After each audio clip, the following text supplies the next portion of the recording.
किसी गांव में एक बार घोषणा हुई कि भगवान सभी को सेब प्रसाद में देने आ रहे हैं। गांव के सभी लोग बड़े उत्साहित थे और भगवान के दर्शन के लिए तैयार होकर लंबी कतार में खड़े हो गए। उनमें एक छोटी बच्ची भी थी जो पहली बार भगवान के दर्शन करने जा रही थी। वह बेहद खुश थी और भगवान से मिलने तथा उनका प्रसाद एक बड़ा और सुंदर सेब पाने की कल्पना में मग्न थी। आखिरकार प्रतीक्षा का समय समाप्त हुआ। भगवान ने अपनी दिव्य उपस्थिति दी और सभी को बड़े प्रेम से प्रसाद में सेब देना आरंभ किया। जब बच्ची की बारी आई तो भगवान ने उसे एक बड़ा लाल और चमचमाता सेब दिया। बच्ची का हृदय प्रसन्नता से भर गया, लेकिन जैसे ही वह सेब लेकर कतार से बाहर निकली, अचानक सेब उसके हाथ से छूटकर पास की कीचड़ में गिर गया। वह सेब गंदा हो गया और बच्ची का चेहरा उदासी से भर गया। अब उसे दोबारा कतार में लगना पड़ेगा। दूसरी कतार पहली कतार से भी लंबी थी। बच्ची ने सोचा कि इतनी लंबी कतार में फिर से लगना मुश्किल होगा, लेकिन उसके पास और कोई विकल्प नहीं था। वह धैर्य के साथ फिर से अपनी बारी की प्रतीक्षा करने लगी।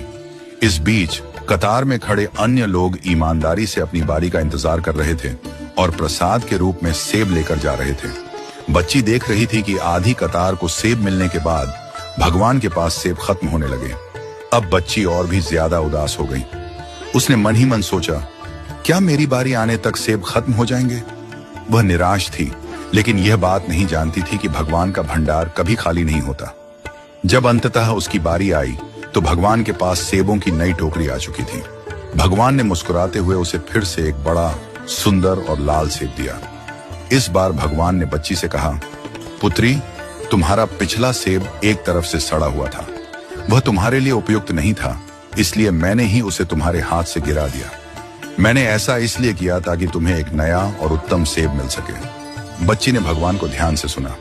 भगवान ने आगे कहा, तुम्हें दूसरी कतार में इसलिए लगना पड़ा क्योंकि नए सेब अभी पेड़ों पर थे। उन्हें यहां आने में थोड़ा समय लग रहा था। तुम्हारी प्रतीक्षा तुम्हारे लिए सर्वोत्तम प्रसाद लाने के लिए थी। भगवान की बातें सुनकर बच्ची का मन संतुष्ट हो गया। वह नए सेब को पाकर बहुत खुश हुई और भगवान का धन्यवाद कर वहां से चली गई।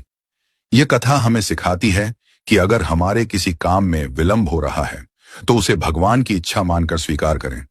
जिस प्रकार माता पिता अपने बच्चों को सबसे उत्तम चीजें देने का प्रयास करते हैं, उसी प्रकार भगवान भी अपने भक्तों को वही देते हैं जो उनके लिए सर्वोत्तम होता है। भगवान के भंडार कभी रिक्त नहीं होते। ईमानदारी और धैर्य के साथ अपनी बारी की प्रतीक्षा करें। जो आपके लिए उचित है वह आपको अवश्य मिलेगा। हर देरी के पीछे भगवान की कोई ना कोई योजना होती है। इसलिए जीवन में जो भी हो उसे विश्वास और धैर्य के साथ स्वीकार करें, क्योंकि अंततः भगवान आपके लिए वही लाएंगे जो आपके लिए सबसे अच्छा है।